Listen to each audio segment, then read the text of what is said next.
नमस्कार, मैं अंजना और आप देख रहे हैं जागरूक भारत न्यूज। आइए शुरुआत करते हैं आज की बड़ी खबर से। इजराइल पर अटैक करने से डरता है हिजबुल्लाह। गीदड़ भभकी से खफा हुए फिलिस्तीनी।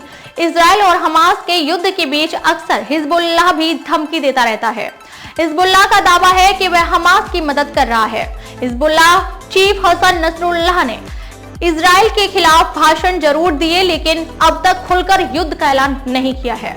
लेबनान में रहने वाले फिलिस्तीनी हिजबुल्लाह के इस रवैये से निराश है। बता दें कि गाजा के साथ ही इजराइल ने साउथ लेबनान में भी कई इलाकों पर बमबारी की थी।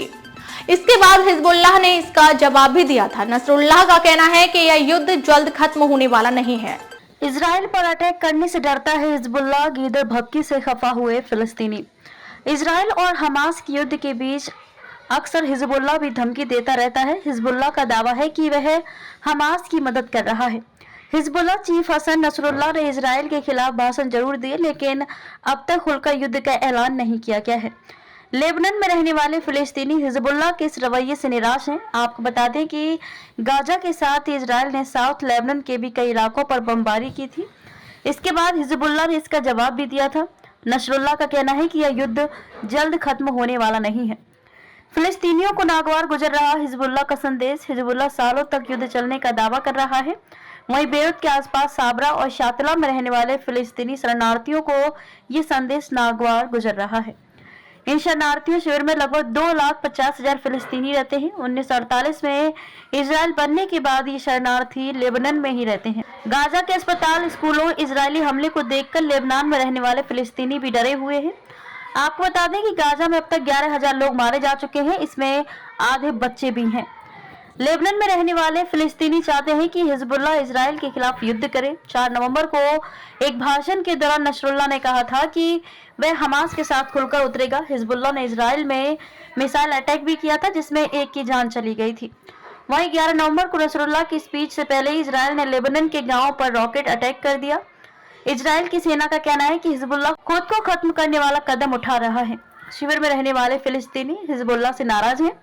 उनको उम्मीद थी कि हिजबुल्लाह हमास के साथ खुलकर उतरेगा। इसके अलावा ईरान समर्थित सैन्य संगठन भी इजराइल के खिलाफ पूरी ताकत झोंक देंगे, लेकिन ऐसा कुछ होता दिखाई नहीं दे रहा है। बताया जा रहा है कि नसरुल्लाह इसी तरह इजराइल को धमकाता रहेगा, लेकिन वह हमास के साथ युद्ध में शामिल नहीं हो रहा है। क्यों डर रहा है हिजबुल्लाह और अटलांटिक काउंसिल थिंक टैंक के निकोलस ब्लानफोर्ड ने कहा कि हिजबुल्लाह अपने देश के हालात को देखते हुए भी मजबूर है। अपने भाषण में भी हिजबुल्लाह ने कहा था कि लेबनान में कई तरह की आवाजें उठ रही हैं, लेकिन वे सीमित हैं। लोगों का कहना है कि शायद नसरुल्लाह का इशारा समीर गियागिया की तरफ था, जो कि लेबनीज फोर्स पार्टी के ईसाई राजनेता हैं। उन्होंने एक टीवी इंटरव्यू के दौरान कहा था कि हमास का हमला बेहद निंदनीय है और इससे लेबनान के लोग भी मुसीबत में पड़ सकते हैं। उन्होंने कहा था कि लेबनान को भी इस युद्ध में खींचने के लिए वह हिजबुल्लाह का समर्थन नहीं करेंगे।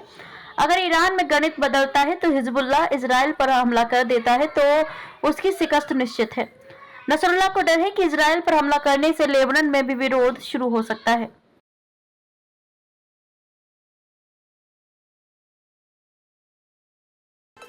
अब तक के लिए बस इतना ही। फिर मिलते हैं एक ऐसी ही बड़ी खबर के साथ। तब तक के लिए नमस्कार और बने रहें जागरूक भारत न्यूज पर।